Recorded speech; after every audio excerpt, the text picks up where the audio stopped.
Tech Cocktail Sessions, educational and inspirational talks from experienced startup founders, entrepreneurs, and thought leaders. So I had a very cool moment just now, actually. One of the earlier speakers said, raise your hand if you're starting something. And I got to raise my hand because about 2 months ago I quit my job. So everybody I think here can appreciate that, yeah. So before I used to start my talks and I used to say I'm an intrapreneur, right? Because I work for somebody else, but I do all my other stuff on the side secretly.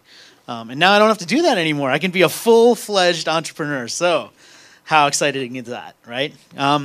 So I thought I'd talk a little bit to you about what has been sort of the secret behind why things have worked out for me sometimes and why they haven't sometimes. And for me, it was sort of an interesting mode growing up because I had this culture that sort of told me that there were a couple of different paths that I could take, right? I'm Indian, my family's Indian. A lot of Indian kids, when we grow up, we're going to be told by our parents that we should be a doctor or an engineer. And these are acceptable career paths. My vision for a career path that I thought I wanted to be was, when I graduated high school, I wanted to be a playwright, not an acceptable career path for Indian parents to hear about, because you can't support a family being a playwright, as we all know. But when I was in high school, I said, okay, well, let me try this technology thing out. So there's this program called the Rose-Hulman Institute of Technology Summer Camp. And my parents said, this looks like a really good thing. It's 3 weeks. You'll really enjoy it. And of course, I was in between 10th and 11th grade. I said, okay, I'll try it out. Why not, right? It's only 3 weeks. It's an all-boys summer camp, and it'll be an experience. And hey, at least I get to leave home, which for me, for the first time, was kind of cool, right? So I applied to this camp, and I got in. And I got there, and it's all boys who are in between 10th and 11th grade. And immediately, the first thing they do is they bring us into a room like this, and then they randomly assign us into groups. And everybody's in like a group of 3 or 4 people. And so I get into my group, and each one of us is given a task, a challenge. So it's a science-based class, and they say, you need to create a solution to this challenge. We had to build some sort of water turbine thing, something. And so our group goes off, and we start meeting, and these 3 other guys that I'm with are literally like super geeks. Not just like regular geeks, they're super geeks. And they start talking in a super geek kind of language that I've never heard before. And I think it's English, but I'm not entirely sure. And pretty quickly, they realize that I am not on the same super geek status that they are. And, as 10th grade boys will do, there's no real kind way to ignore someone apart from just ignoring them.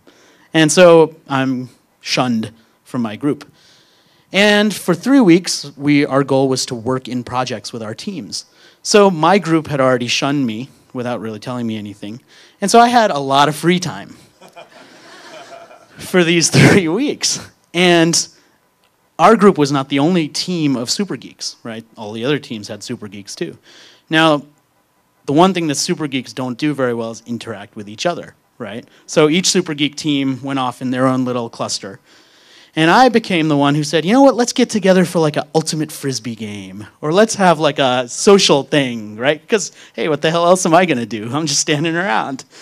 So I started doing all these things, and for 3 weeks we had fun and got to meet some people.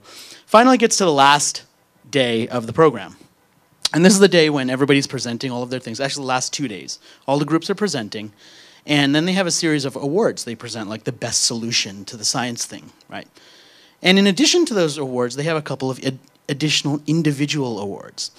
And so one of the individual awards is what they call the Good Citizen Award. And that's based on votes, and everyone votes for who they think a good citizen was. Now, because all these super geeks went into their clusters, they didn't know anyone outside of their own cluster. So the only person that got more than like 2 or 3 votes was me, because that was the only person they knew.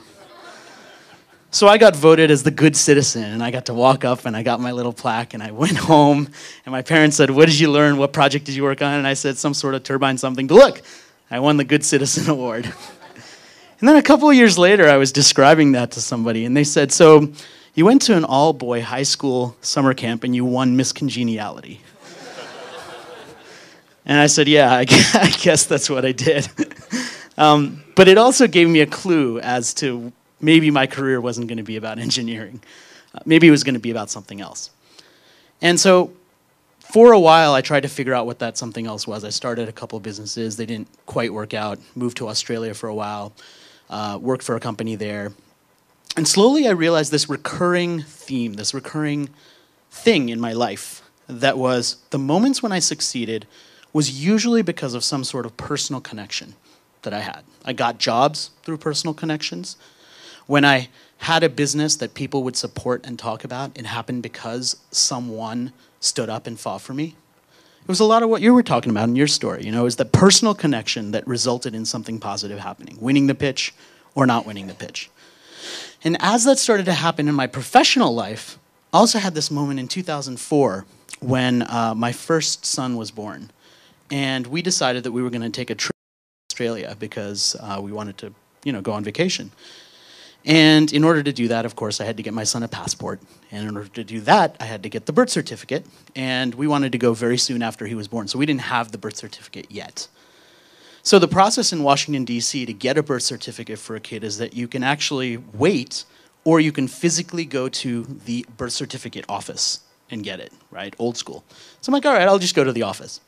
So I go to this office, and it's kind of like this glorified closet, basically, where this one guy has this cubicle, even though he's the only guy in the office, in like this whole room. So imagine like a cubicle, but not next to any other cubicles. It's like a solo cubicle.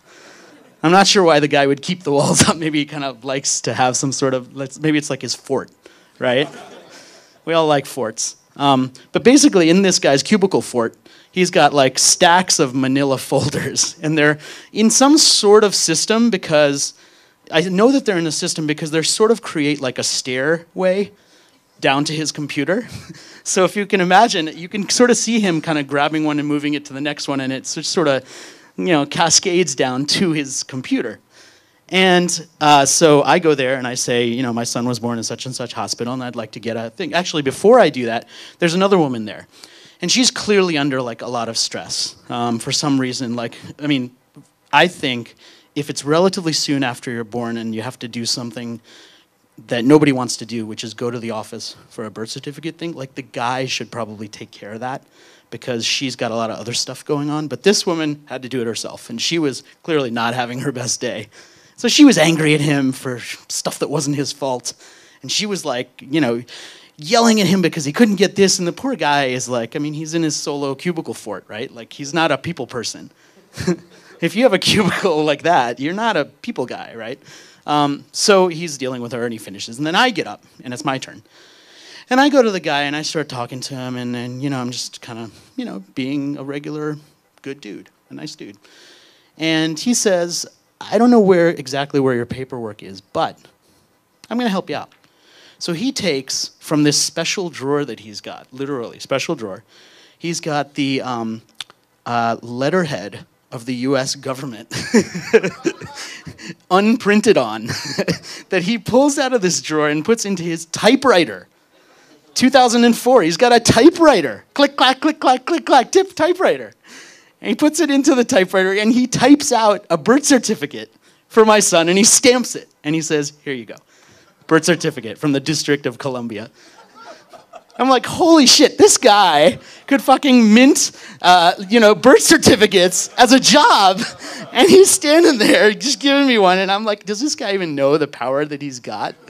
Right? He is the U.S. government right there. That guy is the U.S. government. And he just did that for me. Why? Because I was nice to him. Because he could have done it for the other lady right in front of me. But he didn't. And the reason why I'm telling you that, even though it's not a business story, is because that moment, right?